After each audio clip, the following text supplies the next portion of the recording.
IVS good afternoon. Prayag సమర్పిస్తున్న smart invest కార్యక్రమానికి స్వాగతం. మార్కెట్స్ ఒక కన్సాలిడేషన్ ఫేజ్ లో ఇవాళ ట్రేడ్ అవుతున్నాయి. ఎందుకంటే నిన్నటి భారీ లాభాల తర్వాత మార్కెట్స్ ఇవాళ కొద్దిగా సెటిల్ డౌన్ అయిన పరిస్థితి మనం గమనిస్తున్నాం. ఎందుకంటే యూఎస్ ఫెడ్ కి సంబంధించి వాళ్ళ నిర్ణయం వెలువడబోతుంది. వాళ్ళ మినిట్స్ ఎలా ఉండబోతున్నాయి, ఈసారైనా వడ్డీ రేట్ల పెంపు ఉంటుందా లేదా, ఎందుకంటే most of the street expect చేస్తుంది కనీసం 0.5% వడ్డీ రేట్ల పెంపు ఉండొచ్చు అని చెప్పి. అయితే దీనితో వాళ్ళ గైడెన్స్ ఎలా ఉండబోతుంది, ఎందుకంటే ఈ ఏడాదిలోపు కనీసం 3 నుంచి 4 సార్లు వడ్డీ రేట్ల పెంపు ఉండొచ్చు అని చెప్పి ఇప్పటికే ఒక సంకేతాన్ని యుఎస్ ఫెడ్ ఇచ్చిన నేపథ్యంలో ఎలాంటి వాళ్ళు వ్యాఖ్యలు చేస్తారు అన్న దాని మీద మార్కెట్స్ ఒక డైరెక్షన్ తీసుకునేందుకు సిద్ధపడుతున్నాయి. అందుకని ఇవాళ కాస్త ఒక వెయిట్ అండ్ వాచ్ మోడ్లో ఉన్నాయి. అందువల్ల మార్కెట్స్లో ఇవాళ పెద్దగా ఎలాంటి డైరెక్షన్ మనకు కనిపించట్లేదు. 9086 దగ్గర మార్కెట్ స్టార్ట్ అయింది, 9105 వరకు వెళ్ళింది. అంటే జస్ట్ ఒక 19 పాయింట్స్ మాత్రమే ఇవాళ ఓపెనింగ్ నుంచి హైకి వెళ్ళినప్పటికీ మళ్ళీ స్టిల్ ఆల్మోస్ట్ ఎక్కడైతే స్టార్ట్ అయ్యాయో అదే లెవెల్స్ దగ్గర మార్కెట్స్ ట్రేడ్ అవుతూ వస్తున్నాయి. జస్ట్ ఒక 20 to 25 points either side move మాత్రమే ఇవాళ మనకు కనిపిస్తుంది. దానివల్ల మార్కెట్స్లో పెద్దగా ఇవాళ కూడా మొమెంటం ఉండకపోవచ్చని చెప్పి మనం భావిస్తున్నాం. రేపు మనకి ఎందుకంటే ఇవాళ నైట్ ఒక డెసిషన్ వచ్చిన తర్వాత రేపు దాని ఆధారంగా మార్కెట్స్ ఒక మూవ్ తీసుకోవచ్చు. బట్ స్టిల్ 9000 మార్క్ పైనే మార్కెట్స్ సస్టైన్ అవుతున్నాయి కాబట్టి ఒక పాజిటివ్ అంశం. ఇవాళ ఐటీ స్టాక్స్ వీక్గా ఉన్న ఐటీ టెక్నాలజీ స్టాక్స్, ఎందుకంటే రూపీ బాగా స్ట్రెంత్ అయింది. 65 రూపీస్ 44 పైసా ఇవాళ రూపీ మనం రావడం చూస్తున్నాం. దానివల్ల రూపీ స్ట్రెంత్ వల్ల technology stocks especially IT stocks TCS అనుకోవచ్చు, ఇన్ఫోసిస్ లాంటి స్టాక్స్ 2.5% దాకా వీక్ అయ్యి, మిగిలిన హెచ్సిఎల్ టెక్ అనుకోవచ్చు, ఆర్ ఇదే స్పేస్లో ఉన్న విప్రో, మైంట్రీ లాంటి కౌంటర్స్ అన్ని కూడా ఆల్మోస్ట్ 1.5 నుంచి 2% మేర నష్టాల్లో ట్రేడ్ అయ్యాయి. And auto, consumer durables, realty, PSU banks, pharma related కౌంటర్స్లో ఇవాళ బయింగ్ కనిపించింది. అండ్ మిడ్ అండ్ స్మాల్ క్యాప్స్లో కూడా ఇవాళ కొద్దిగా బయింగ్ యాక్టివిటీ మనం చూస్తున్నాం. 52 వారాల గరిష్ట స్థాయిని టచ్ చేసిన స్టాక్స్ ఆల్మోస్ట్ 40+ దాకా ఉన్నాయి. వాటిలో రెగ్యులర్గా బిహెచ్ఈఎల్ ఒకటి కనిపిస్తుంది అట్రాక్టివ్గా 160 లెవెల్స్ క్రాస్ అయినప్పటికీ కూడా ఈ స్టాక్లో ఇంకా స్ట్రెంగ్త్ మనం చూస్తున్నాము. క్యాన్ఫిన్ హోమ్స్ కూడా ఇవాళ చాలా స్ట్రెంగ్త్ కనిపించింది. DHFL, dish TV, Gravita, IB ventures, IG petrol లాంటి స్టాక్స్ కూడా ఇవాళ 52 వీక్ హై టచ్ చేసిన స్టాక్స్ జాబితాలు కనిపిస్తున్నాయి. ఇక ఇవాళ స్టాక్ స్పెసిఫిక్ యాక్షన్ ఎక్కువగా ఉంది. ఐడియా ఆల్మోస్ట్ ఇవాళ 10% దాకా పెరిగింది. ఎందుకంటే ఆదిత్య బిర్లాకి సంబంధించిన డీల్ ఆల్మోస్ట్ ఫైనలైజ్ అయ్యే పరిస్థితి. దానివల్ల ఐడియాలో స్పాట్ వచ్చింది. ఎంఆర్ఎఫ్ ఒకటి, రెప్కో, ఈ 3 స్టాక్స్ 10% దాకా పెరిగితే prestige estates, TV18 broadcasting, JK tyres లాంటి స్టాక్స్ ఇవాళ 5 నుంచి 6% దాకా జంప్ అయ్యాయి. అండ్ గాడ్ఫ్రే ఫిలిప్స్ ఇవాళ 14% దాకా జంప్ అయింది. TCI ఎక్స్ప్రెస్ కూడా ఇవాళ 12% దాకా మనం గెయిన్ అవడం చూస్తున్నాం. మొత్తానికి ఇది పాజిటివ్గా ఉన్న సెక్టార్స్ షేర్స్ పరిస్థితి. అండ్ వీక్ అయిన స్టాక్స్లో 1300-1400 మార్క్ని క్రాస్ చేసిన తర్వాత పీవీఆర్లో కొద్దిగా సెల్లింగ్ ప్రెజర్ వస్తుంది. ఇవాళ పీవీఆర్ 6% దాకా క్రాక్ అయింది. బజాజ్ ఎలక్ట్రికల్స్ కూడా 2.5 నుంచి 3% ఇవాళ వీక్ అయింది. మొత్తానికి ఇది ఓవరాల్గా ఇప్పటివరకు ఉన్న పిక్చర్. ఇప్పటివరకు ఉన్న మార్కెట్స్లో ఎలాంటి ట్రేడింగ్ స్ట్రాటజీ మనం తీసుకోవాలి అండ్ ఎలాంటి వ్యూతో మనం ఉండొచ్చు అన్న అంశాలపై మనతో మాట్లాడేందుకు అనలిస్ట్ సిద్ధంగా ఉన్నారు. యూరోపియన్ మార్కెట్స్ ఇప్పుడే ఓపెన్ అవుతున్నాయి. జస్ట్ ఫ్లాట్గా యూరోపియన్ మార్కెట్స్ ఓపెన్ అయ్యి 0.04% నుంచి 0.16% మధ్య యూరోపియన్ మార్కెట్స్ అన్ని ఓపెన్ అయ్యాయి. Good afternoon both of you sir. Just flat trend మనకు కనిపిస్తుంది. నిన్నటి హ్యూజ్ రన్ తర్వాత, గ్యాప్ అప్ ఓపెనింగ్ తర్వాత ఇవాళ కొద్దిగా కన్సల్టేషన్ ఫేజ్ లో మార్కెట్స్ ఉన్నాయి. ఎందుకంటే మేజర్ న్యూస్ అవైట్ అవుతుంది మార్కెట్స్ యుఎస్ ఫెడ్ కి సంబంధించి. ఆ తర్వాత ఎలాంటి మూవ్స్ మనం ఎక్స్పెక్ట్ చేయొచ్చు, ఎందుకంటే 25 బేసిస్ పాయింట్స్ పెంపు అనేది ఆల్మోస్ట్ స్ట్రీట్ డిస్కౌంట్ చేసినట్టే ఉంది. I think that will be at another event అండి. అంటే ఒక అన్సర్టనిటీ అనేది తొలగిపోతుంది ఇమీడియట్లీ. సో దాని తర్వాత వాళ్ళ కామెంటరీ ఎలా ఉంటుంది అంటే, are they going to really hike next 3 times in this calendar year or maybe another 2 hikes అనేది మనకి తెలీదు. సో అది అయిన తర్వాత ప్రాబ్లీ ఆ అన్సర్టనిటీ తొలగిపోయిన తర్వాత will come back to reality అండి. Then only corporate fundamentals will dictate the market and also stock specific or even sector specific. So ఆ కారణం వలన అట్లీస్ట్ మనం మార్చ్ క్వార్టర్ రిజల్ట్స్ అయిన తర్వాత డెఫినెట్లీ కొన్ని సెక్టర్స్లో కొన్ని stocks will do extremely well అండి. Market is extremely positive. ఇవన్నీ మధ్యలో కన్సాలిడేషన్ అండ్ పాజ్లనే చెప్పాలి, కానీ I don't think there is a major correction in the market in the offing. But most of the street experts అందరూ కూడా they are saying that market ఒక peak వచ్చింది, ఇక్కడ నుంచి కాస్త కరెక్షన్ ఉంటుంది, వాల్యుయేషన్స్ పరంగా మార్కెట్ చాలా హైలో ఉందని అంటున్నారు. బట్ ఇది జనరలీ ఎప్పుడు అయ్యే కామెంటరీ అనేది, ఎందుకంటే ఎవరైనా కానీ కాషియస్ అప్రోచ్లోనే ఇస్తారు కానీ మార్కెట్లో వాళ్ళ అడ్వైజ్ అనేది. I don't think everybody is as aggressive as all. So ఈ కారణం మూలన ఐ థింక్ డెఫినెట్లీ చిన్న చిన్న కరెక్షన్స్ వచ్చినా ఆర్ ఇటువంటి పాజ్ మోడ్ లైక్ మార్కెట్ ఎప్పుడైనా కానీ I think we should definitely by the best available stocks in each sector. ఎందుకంటే మనకు ఒకవేళ 25 బేసిస్ పాయింట్స్ కట్ అయినా కానీ ద మోస్ట్ అడ్వాంటేజియస్ థింగ్ మన ఇండియాకి ఏంటంటే rupee vis a vis other emerging market currencies and US డాలర్తో పోల్చుకుంటే కానీ రూపీ స్ట్రెంగ్తన్ అవుతుంది కానీ వీక్ కాలేదు. సో అది మనకు ఒక స్ట్రాంగ్ సంకేతం అండి. That's number 1. నెంబర్ 2, మనకి మేజర్ రిడక్షన్ అనేది మనం లాస్ట్ 15 to 20 డేస్లో 2 or 3 వీక్స్లో క్రూడ్ పెట్రోలియంలో చూసాం. క్రూడ్లో మనకి almost 15 to 20% crack from the high చూసాం కాబట్టి అదొకటి. And rupee stability to rupee strength, ఈ రెండు కూడా మనకి macro economic fundamentals of the ఎకానమీకి చాలా స్ట్రాంగ్ సంకేతం అండి. అండ్ ఓవరాల్ కమోడిటీస్ కూడా పడుతున్నాయి కాబట్టి we're net commodity importer. Especially ఎనర్జీకి వస్తే మన hydrocarbons we're the largest importer. So ఇవన్నీ మనం పరిగణనలోకి తీసుకుంటే I think we're on a very strong wicket అని చెప్పాలి. So every decline should be used as a very strong buy. Every pause also can be used as a buy. Okay, మీరు ఎలాంటి technical వ్యూతో ఉన్నారు? ఎందుకంటే ఇవాళ 9,000 మనకి లాస్ట్ టైం వచ్చిన హై 9,119 అండ్ 9,123 నిన్న రికార్డ్ బ్రేక్ అయింది. బట్ స్టిల్ పెద్ద దూరంలో మనం ఏం లేము పీక్ టైం నుంచి. అండ్ ఎలాంటి మూవ్ ఎక్స్పెక్ట్ చేస్తున్నారు? మార్కెట్స్ కొద్దిగా వీక్గా ఉన్నప్పటికీ బ్యాంక్ నిఫ్టీ కొద్దిగా గొప్ప మార్కెట్స్ నిలబెడుతుంది. ఇంకా బ్యాంక్ నిఫ్టీ కొంచెం స్ట్రాంగ్ ఉందండి మిగతా కంపేర్ టు మనకి నిఫ్టీ అదర్ కాంపోనెంట్స్ కంపేర్ చేసుకుంటే. ఓవరాల్ గా మార్కెట్స్ మళ్ళీ కన్సాలిడేషన్ ధోరణిలోకి వచ్చాయి అనుకోవచ్చు. ఎందుకంటే మనకి ఈవెన్ గ్లోబల్ మార్కెట్స్ లో కూడా చూసుకుంటే పెద్దగా ఇక్కడ నుంచి అంటే ఆల్రెడీ పెరిగి ఉన్నాయి. ఇక్కడ నుంచి పెద్ద మూవ్ అయితే ఎక్స్పెక్ట్ చేయలేము. మనకి ఏంటంటే ఒకసారి ఆల్ ఆఫ్ సడన్ గా బీజేపీ మనకి ఉత్తరప్రదేశ్లో క్లీన్ స్వీప్ చేసేటప్పటికి ఒకసారి మార్కెట్ బులిష్ వచ్చి గ్యాప్ అప్ వచ్చింది. అయితే అక్కడ నుంచి మళ్ళీ మార్కెట్లోకి ఫర్దర్గా ఇండెక్స్ పరంగా పెద్దగా మూవ్స్ అయితే ఉండకపోవచ్చు. అట్లీస్ట్ ఒక టైం బీయింగ్ కొంత కన్సాలిడేషన్ ఉంటుంది. అయితే స్టాక్ స్పెసిఫిక్ యాక్షన్ అనేది మార్కెట్లో ఇక్కడ నుంచి ఉండొచ్చు. అదేవిధంగా కొంత సెక్టర్ రోల్ కూడా ప్లే మనకి కనపడుతుంటుంది. అంటే ఒక రోజు ఒక సెక్టర్ లేకపోతే ఒక ఫ్యూ డేస్ కోసం ఒక సెక్టర్లో ఇన్వెస్ట్మెంట్స్, అంటే ఇదంతా కూడా ఏంటంటే కొంచెం స్పెక్యులేటివ్ యాంగిల్ ఉంటుంది. ఏదైనా కూడా మార్కెట్స్ కరెంట్ లెవెల్స్ నుంచి కన్సాలిడేషన్లో ఉండే అవకాశాలు ఎక్కువ ఉన్నాయి.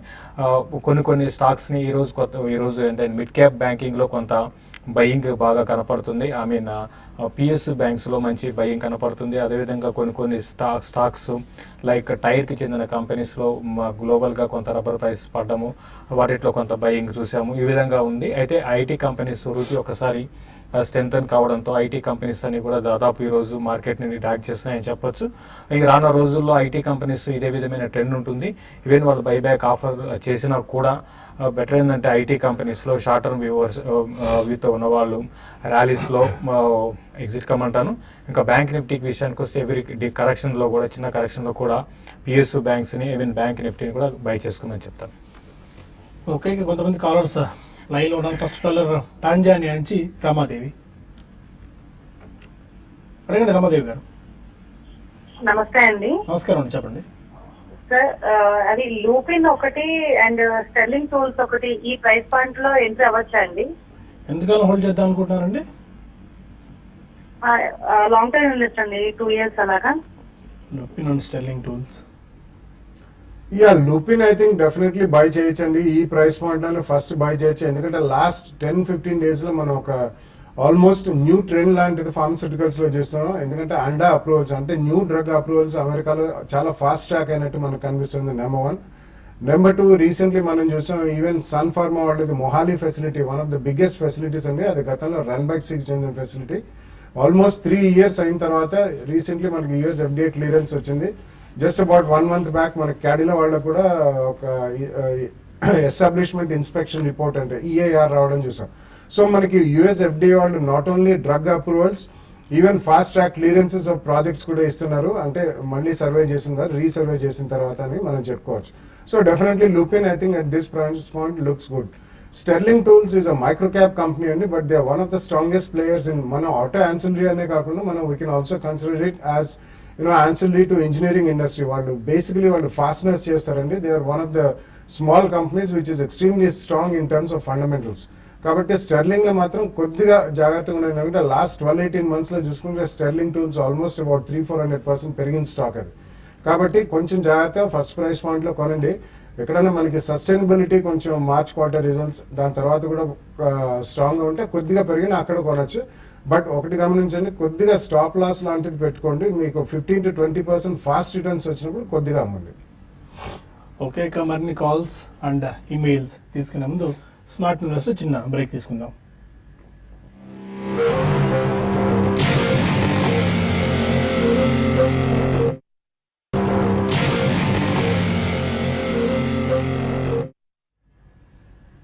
Welcome back. మరో కాలర్ ఉన్నారు హైదరాబాద్ నుంచి Krishnamurthy.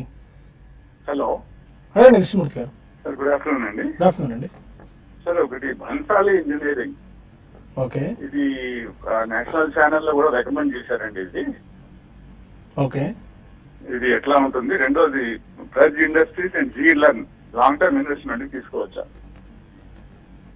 Okay, Bansal engineering, Praj industries. Yeah, Praj Industries is one of the large manufacturer of fermentation based machinery and especially breweries and itratra ethanol making machines avanni chestaru. But it's a decent company. But oka range bound lone untundani last few years ga chustagani. It's a good management and a good company. And going forward meeku oka reasonably good appreciation iche avakasam undi kabatti ikkada konandi. Probably about 10-15% padithe second price point lo konandi. But ఇందులో ఎక్కడైనా కానీ మీకు ఒక కొన్న తర్వాత 15-20% or maybe 15 to 16% return ఫాస్ట్గా వస్తే మాత్రం తప్పకుండా ఒకసారి ప్రాఫిట్స్ బుక్ చేయండి.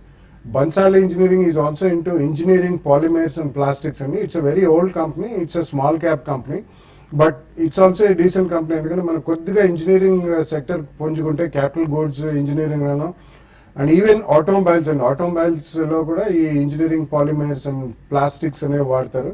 So definitely I think Bansal Engineering is also a decent company and కానీ మైక్రో క్యాప్ కంపెనీ కాబట్టి కొద్దిగా మీరు అప్రమత్తంగా ఉండాలి. ఎందుకంటే ఇప్పుడు 1 or 2 quarters ఏమైనా కొంచెం రిజల్ట్స్లో తేడా కనిపిస్తే మాత్రం షార్ప్ సెల్లింగ్కి గురయ్యే అవకాశం ఉంది ఇటువంటి కంపెనీస్. సో కొనండి మీరు, కానీ ఫాస్ట్ రిటర్న్స్ ఎక్కడైనా వస్తే మాత్రం తప్పకుండా లాంగ్ టర్మ్ ఇన్వెస్టర్ అనేది ఒకసారి అమ్మండి, తర్వాత లోలో దొరుకుతాయి. ఎందుకంటే రెండిట్లో రీజనబుల్ లిక్విడిటీ కూడా ఉంది. అనంతపురం నుంచి కుమార్ మరో కాలర్. నమస్కారం సార్. నమస్కారం, చెప్పండి. సార్, ఫ్రెష్ ఇన్వెస్ట్మెంట్ కోసం ఏదైనా స్టాక్ రికమెండ్ చేయండి సార్, 1 year కోసం. సెక్టర్ ఏదైనా అడుగుతున్నారు, ఒకసారి కొద్దిగా క్వశ్చన్ అడగండి. ఫ్రెష్ గా ఇన్వెస్ట్మెంట్ చేయడానికి అంటే లాంగ్ టర్మ్ కోసం సార్. ఓకే, అంటే మార్కెట్ గురించి అవగాహన ఉందండి మీకు? Okay sir, okay sir. ఉన్నాను సార్, మార్కెట్ ఉన్నాను sir. Okay, 1 year time. Fresh investments అంటే ఒకటండి, మీరు లాంగ్ టర్మ్ కి మీరు ఇన్వెస్ట్ చేయాలంటే మనం రిపీటెడ్ గా మన ప్రోగ్రామ్ చూస్తుంటే మేము చెప్తూనే ఉంటామండి. కాబట్టి మీరు దాన్ని ఫాలో కమ్మని చెప్తాను. ప్రస్తుతానికైతే మీకు సికాల్ లాజిస్టిక్స్ ఒకటి లాంగ్ టర్మ్ కోసం మీరు ఇన్వెస్ట్ చేయమని చెప్తాను. తర్వాత బ్యాంకింగ్ కౌంటర్స్ లో కూడా కొంత డిప్ వచ్చినప్పుడల్లా కూడా మీకు ఫెడరల్ బ్యాంక్ లాంటి దాన్ని మీరు లాంగ్ టర్మ్ కోసం మీరు పిక్ చేసుకోవచ్చు. అంటే మీరు ఇంకోటి కూడా ఏంటంటే అండి, ప్రస్తుతం పరిస్థితుల్లో మార్కెట్స్ చాలా హైలో ఉన్నాయి కాబట్టి స్టాక్ సెలెక్షన్ కూడా చాలా ఇంపార్టెంట్ చెప్తాను. తర్వాత ఫార్మా స్పేస్ లో హికాల్ అని ఉందండి, దాన్ని కూడా మీరు లాంగ్ టర్మ్ కోసం ఇన్వెస్ట్ చేసుకోమని చెప్తాను. మరో కాలర్ హరికృష్ణ ఉన్నారు, అడగండి హరికృష్ణ. నేను Aravinda pharma Omkar speciality chemicals హైలో కొనున్నాను. ఇప్పుడు యావరేజ్ చేసుకోమంటారా, దానికి బయటకు వచ్చేసి మరి లోలో ఎంత అవ్వమంటారా? ఎంతకాలం హోల్డ్ చేద్దాం అనుకుంటున్నారు? లాంగ్ టర్మ్ కండి. ఓకే, రెండు కూడా మంచి స్టాక్స్ ఏనండి. అయితే కాకపోతే ఏంటంటే ఒకటి మనకి ఫార్మాలో మనకి చూసాము కొంత డౌన్ ట్రెండ్ ఉంది కాబట్టి ప్రస్తుతం మీరు యావరేజ్ చేసుకోండి అండి. అరవిందో ఫార్మా ఇప్పుడు ప్రస్తుతం కొంచెము కన్సాలేషన్ లో ఉంది. అట్లా డౌన్ ట్రెండ్ ఆల్రెడీ ఆగిపోయిందని చెప్పొచ్చు. అరౌండ్ 660 ఆ లెవెల్లో ఇది స్టాక్ కన్సాలేషన్ లో ఉంది. కాబట్టి మీరు క్లోజ్ 1-2 బయింగ్ ప్రైస్ పాయింట్ పెట్టుకొని మీరు యావరేజ్ చేసుకోమంటారు. తర్వాత ఓంకార్ స్పెషాలిటీ ఇది ఇన్ని రోజులు ఆగారు కాబట్టి అట్లీస్ట్ ఒక 1 year ఉండండి. మీరు దీన్ని కూడా ఎవరీ డిప్ లో కూడా యావరేజ్ చేసుకోండి. Next probably next quarter result బాగుంటే మాత్రం మీ స్టాక్ లో ఒక స్ప్రెడ్ రావచ్చు. ఫండమెంటల్స్ పరంగా పెద్దగా నెగటివ్స్ ఏం లేవండి, ఈవెన్ రిజల్ట్ పరంగా కూడా బాగానే ఉన్నాయి. కాబట్టి ఇవన్నీ దృష్టిలో పెట్టుకుంటే మీకు రెండు కూడా మంచి స్టాక్సే, మీరు యావరేజ్ చేసుకోండి. కొంచెం ఓపికతో 1.5 year వెయిట్ చేయండి, మీకు మంచి రిటర్న్ వస్తుందండి. మైలారం నుంచి శేఖర్ మరో కాలర్, అడగండి శేఖర్. హలో శేఖర్, వినిపిస్తుంది, క్వశ్చన్ అడగండి. నమస్తే శేషు గారు. చెప్పండి. ఈ ప్రశ్న శేషు గారు అడగాలి సార్. అడగండి. పైనీర్ ఎంబ్రాయిడరీస్ ఎంత వాల్యూ వచ్చినా రావట్లేదు ఏంటి సార్? పైనీర్ ఎంబ్రాయిడరీస్ ఏ ప్రైస్ తీసుకున్నారు మీరు? నేను వచ్చి 62లో తీసుకున్నా సార్, 500. ఓకే, 62లో తీసుకున్నా సార్, 50లో 500 తీసుకున్నాను సార్. ఓకే. ఓకేనండి, ఫైన్. అంటే మీరు ఫస్ట్ ఏంటంటే మీరు ఒకటి ట్రేడింగ్ గా ఇన్వెస్ట్మెంట్ గా చూసుకోవాలండి. ట్రేడింగ్ పరంగా అయితే మనకి మూమెంటం చూసుకోవాలి. మూమెంటం చూసుకొని మీరు ఇన్వెస్ట్ చేయాలండి. అంటే ఐ మీన్ ట్రేడ్ చేసుకోవాలి. అది ఇన్వెస్ట్మెంట్ అయితే మాత్రం మీరు ఫండమెంటల్స్ బాగా చూడాలండి. మీరు పైనీర్ ఎంబ్రాయిడరీ మార్కెట్ ఎంత పెరిగినా కూడా మీకు చూస్తుంటే ఫండమెంటల్స్ బాగా లేని కంపెనీస్ అంటే కొన్ని ఆపరేటెడ్ కౌంటర్స్ పెరుగుతున్నాయి, కానీ ఫండమెంటల్స్ బాగా లేని కౌంటర్స్ లో బయింగ్ రాదండి. అటు ఫండ్స్ నుంచి బయింగ్ చేయరు. తర్వాత ఈవెన్ రీటైల్ ఇన్వెస్ట్మెంట్ చేసే వాళ్ళు కూడా ఈ మధ్య కాలంలో కొంచెం స్మార్ట్ గా అంటే క్వాలిటీ స్టాక్స్ లోనే ఎంటర్ అవుతున్నారు. కాబట్టి దాని దృష్టిలో పెట్టుకొని మీరు మంచి స్టాక్స్ సెలెక్ట్ చేసుకోవాలండి. పైనీర్ ఎంబ్రాయిడరీస్ అంటే ఫండమెంటల్స్ అంత గొప్పగా లేవండి. చాలా చిన్న కంపెనీ, అంటే 60-70 కోట్లకి అనౌన్స్ చేస్తున్నా కూడా మార్జిన్స్ లేవండి. మార్జిన్స్ లో ఇంప్రూవ్మెంట్ వస్తేనే ఈ స్టాక్ లో అప్ ట్రెండ్ ఉంటుంది. అప్పటి వరకు మీరు ఎంత ఈవెన్ టెక్నికల్ గా కూడా వీక్ ఉంది. ఫండమెంటల్స్ లో మార్జిన్స్ చూడండి. నెక్స్ట్ క్వార్టర్ ప్రాబబ్లీ మార్జిన్స్ కానీ బాగా పెరిగితే కొంచెం ఈ స్టాక్ లో అప్ ట్రెండ్ ఉంటుంది. అప్పటి వరకు మాత్రం ఇది వీక్ గానే ఉంటుందండి. ఏదైనా కూడా మీరు యావరేజ్ చేయకండి, ఉన్న పొజిషన్స్ క్లోజ్ చేసుకోమని చెప్తాను. హైదరాబాద్ నుంచి టీవీ రావు మన కాలర్. హలో, అడగండి రావు గారు. సార్ నా దగ్గర SMS ఫార్మా ఒక 8,000 షేర్స్ ఉన్నాయండి. ఓకే. నేను 88 లో కొన్నాను. ఓకే. అండ్ లింకన్ ఫార్మా ఒక 500 షేర్స్ ఉన్నాయి. ఓకే. 200 లో కొన్నాను. Okay. SMS Pharma at 88 and Lincoln Pharma 200. Yeah, I think you can hold both, and Lincoln you're making some decent money, almost about 20-25% profits లో ఉండే ఉంటారు. SMS Pharma me rate to rate లో ఉందండి. But definitely SMS Pharma recently almost 140 దాకా వెళ్ళి అక్కడి నుంచి పడుతూ వస్తుంది. బట్ ఈ 85 to 90 జోన్ లో చాలా స్ట్రాంగ్ కన్సాలిడేషన్ అవుతుందండి. సో ఇటువంటి స్టాక్ బాగా లిక్విడిటీ ఉందండి వాళ్ళు స్ప్లిట్ చేసిన తర్వాత. కాబట్టి ఎక్కడైనా మీకు క్వార్టర్లీ రిజల్ట్స్ కానీ ఏదైనా event based news based sports వచ్చినప్పుడు ఒకసారి అమ్మండి, ఎందుకంటే డెఫినెట్లీ తప్పకుండా తర్వాత దొరుకుతుంది. ఇది వన్ వే పెరిగే స్టాక్ మాత్రం కాదు, పర్ఫెక్ట్ లిక్విడిటీ ఉన్న స్టాక్. కాబట్టి యావరేజ్ అన్న తగ్గుతుంది, పడ్డప్పుడు కొంటే మీకు లాంగ్ టర్మ్ లో కొంచెం లోవర్ కాస్ట్ లో ఉంటుంది. But Lincoln pharma I think it's already you're in profits అండి. But run it for some more time, maybe around 300 జోన్కి వస్తే కొద్దిగా సగం ప్రాఫిట్ బుక్ చేసి మిగతా కూడా యూ కెన్ రన్ ఇట్. వీళ్ళకి FDA ప్రాబ్లం అంటే లేదండి. లింకన్ వాళ్ళు they don't export to America. వాళ్ళ domestic formulation business is doing very well, and they are coming out with exclusive dosages with extended release టెక్నాలజీతో. So domestic మార్కెట్లో gradually వాళ్ళు బాగా పెరుగుతున్నారు కాబట్టి ఉంచమనే చెప్తాను. భవానీ హైదరాబాద్ నుంచి మన కాలర్. అడగండి భవానీ గారు. హలో. హలో, ఏమైనా బోనస్ ఇష్యూ వచ్చేది ఉందండి? RIL రిలయన్స్ ఇండస్ట్రీ బోనస్ ఇస్తారని అడుగుతున్నారా మీరు? అవునండి, 1300లో ఉంది, తీసేసేయమంటారా? చూడండి, ప్రస్తుతానికి హోల్డ్ చేయండి అండి. రిలయన్స్ ఇండస్ట్రీస్ మీరు అంటే రీసెంట్ గా మీరు కొన్నట్టున్నారు. బోనస్ అనేది అయితే ప్రస్తుతం అటువంటి న్యూస్ అయితే లేదండి. రీసెంట్ గా రిలయన్స్ జియో అంటే టెలికామ్ లో ఎంటర్ అయినాక ఒక ర్యాలీ చూసాము. అయితే వీళ్ళు ఇన్వెస్ట్మెంట్స్ దగ్గరగా 1,25,000 నుంచి 1,40,000 crores దాకా ఇన్వెస్ట్ చేశారు. అయితే ఫండమెంటల్స్ పరంగా ఈవెన్ రిజల్ట్ పరంగా కూడా లాస్ట్ 2-3 క్వార్టర్లు బాగానే ఉన్నాయి. అవి 4-5 క్వార్టర్ నుంచి బాగా స్టడీగా ఉందండి. చాలా ఏళ్ల తర్వాత, అంటే 7-8 ఏళ్ల తర్వాత బ్రేక్అవుట్ వచ్చింది. కాబట్టి మీరు ప్రస్తుతానికి హోల్డ్ చేయండి. 1440 అంటే 1450 ఆ లెవెల్స్కి వచ్చినప్పుడు మీరు ఎగ్జిట్ కాండి. ప్రస్తుతానికి అయితే మీరు మీ ప్రాఫిట్ ని అంటే స్వల్ప ప్రాఫిట్ లో ఉన్నారు, కంటిన్యూ చేయండి. బోనస్ అయితే మాత్రం న్యూస్ అయితే లేదండి, తెలిసే అవకాశం కూడా లేదు. కాబట్టి మనకి అంత ముందుగా కృష్ణచందన్ మెయిల్ చేశారు. కెమికల్ ఇండస్ట్రీ ఏదైనా లాంగ్ టర్మ్ ఒక స్టాక్ ఏదైనా సజెస్ట్ చేస్తారా chemical related? Yeah, I think you should go with the leaders in the కొద్దిగా కరెక్షన్ అయితే అన్నిట్లో అయింది, almost 10-15% correction. So you can go out and by maybe an SRF, Atul, ఈ రెండు కూడా చాలా స్ట్రాంగ్ అండి. And Naveen fluorine is doing extremely well in gases. So అటువంటి స్టాక్స్ లో వెళ్తే 1 or 2 price points with a 5-7% cut, definitely that will be more beneficial. Sai Kumar అడుగుతున్నారు, mutual funds లో 2 years నుంచి ఇన్వెస్ట్ చేస్తున్నారట. ఇప్పుడు కొత్తగా మార్కెట్లో ఇన్వెస్ట్ చేద్దాం అనుకుంటున్నారు. 100 రూపీస్ నుంచి 200 రూపీస్ రేంజ్ లో ఏదైనా స్టాక్స్ లాంగ్ టర్మ్ సజెస్ట్ చేస్తారా? చూడండి, మీరు 100 రూపీస్ 200 రూపీస్ ఇట్లా మీరు పెట్టుకోకుండా మీరు మంచి కంపెనీ మంచిదా అనేది మీరు ఫస్ట్ సెలెక్ట్ చేసుకోవాలండి. ఇంకోటి 100 రూపీస్ అంటే చిన్న కంపెనీ, 200 రూపీస్ అంటే పెద్ద కంపెనీ, ఇవన్నీ కూడా కాదండి. మార్కెట్ క్యాపిటలైజేషన్ చూసుకోవాలి. ఏదైనా కూడా మీరు అడిగారు కాబట్టి అసాయి సాంగ్వాన్ అని ఉంటుందండి. కెమికల్ బేస్డ్ కంపెనీ, ఫండమెంటల్ గా చాలా స్ట్రాంగ్ ఉంది. దాన్ని మీరు లాంగ్ టర్మ్ కోసం మీరు పిక్ చేసుకోవచ్చు. తర్వాత ఇంతకుముందే చెప్పినట్టుగా ఆటో యాన్సిలరీ స్పేస్లో సుప్రజిత్ ఉంది, తర్వాత కళ్యాణి ఫోర్జింగ్ ఉందండి, చాలా స్ట్రాంగ్ ఉంది కళ్యాణి ఫోర్జింగ్. ఈ మధ్యకాలంలో భారత్ ఫోర్జ్ వాళ్ళది కళ్యాణి ఫోర్జింగ్ బాగా పెరుగుతుంది. ఈవెన్ భారత్ ఫోర్జింగ్ కూడా మీరు సెలెక్ట్ చేసుకోవచ్చు. ఫండమెంటల్గా బాగున్న కంపెనీ మీరు సెలెక్ట్ చేసుకోండి. శ్రీనివాసరావు అడుగుతున్నారు, అంజనీ సిమెంట్ని తీసుకున్నారట 196 రూపీస్లో 1 year బ్యాక్ అనుకుంటాను. Hold are cell Anjani cement? I don't track that stock అండి. అవన్నీ కూడా mini cement plants based in south India అండి, ఎస్పెషలీ మన రాష్ట్రానికి చెందింది. ఐ థింక్ దానికంటే better you should always go with company which at least has ఈ రోజుల్లో almost 2 million tons plus capacity ఉన్నవి కొద్దిగా బాగుంటాయండి. సో ఆ కారణం వలన చాలా మటుకు మనకి సౌత్ ఇండియాలో కాకతీయ సిమెంట్స్ కానివ్వండి, సాగర్, ఇటువంటివన్నీ కూడా దే ఆర్ రీజనబుల్లీ గుడ్ ఎక్స్పాన్షన్లో ఉన్నవాళ్ళు, గుడ్ కెపాసిటీ ఉన్నవాళ్ళు. రాబోయే 2 or 3 yearsలో ఎక్కువ ఎక్స్పాన్షన్ కెపాసిటీ అయితే యాడప్ అవ్వట్లేదు. So Kakatiya is a play on even sugar as well as cement, రెండు ఉన్నాయి కాబట్టి అది కూడా బాగానే రియాక్ట్ అయిందండి. I think you should always go with that. ఒకవేళ అంజనీ కొనుంటే మాత్రం ఏదైనా స్పర్ట్ వచ్చినప్పుడు అమ్మేసి ఇటువంటి వాటిలో షిఫ్ట్ అయిపోతే బెటర్. ఇప్పుడు అంజనీ విషయానికి వస్తే ఇది 52 week హైకి దగ్గర ఉందండి. కాబట్టి బాలాగారు చెప్పినట్టుగా మీరు అంటే రిజల్ట్ పరంగా చాలా స్ట్రాంగ్ రిజల్ట్ పోస్ట్ చేస్తున్నారండి. ప్రాఫిట్ మార్జిన్ బాగా ఇంప్రూవ్ అయినాయి. మీరు ఈ ర్యాలీలో ఇప్పుడు ప్రస్తుతానికి హోల్డ్ చేసి 220 అటువైపు వెళ్ళొచ్చు. అక్కడికి వచ్చినప్పుడు మీరు ప్రాఫిట్ బుక్ చేసుకోండి. సుధాకర్ మెయిల్ చేశారు, కోల్ ఇండియా 295లో తీసుకున్నారు, 6 months గురించి hold or exit? Coal India ఇది బాగా వీక్ ఉన్న స్టాక్ అండి. మీరు చూస్తున్నాము మార్కెట్ ఎంత పెరిగినా కూడా ఇందులో దీనికి సపరేట్ ట్రెండ్ ఉంటుందండి. కాబట్టి మీరు బెటర్ ఏంటంటే మీరు ప్రస్తుతానికి 6 months అంటున్నారు కాబట్టి మీరు హోల్డ్ చేయండి. ఇదేంటంటే 6 months స్టాక్ కూడా కాదండి, ఇదేంటంటే ఇయర్స్ టుగెదర్ మీరు హోల్డ్ చేయాల్సి ఉంటుంది ఈ స్టాక్లో. ప్రస్తుతానికి ఇది ఈ మధ్యకాలంలో ఇంకొక కొత్త డౌన్ ట్రెండ్లోకి వచ్చింది.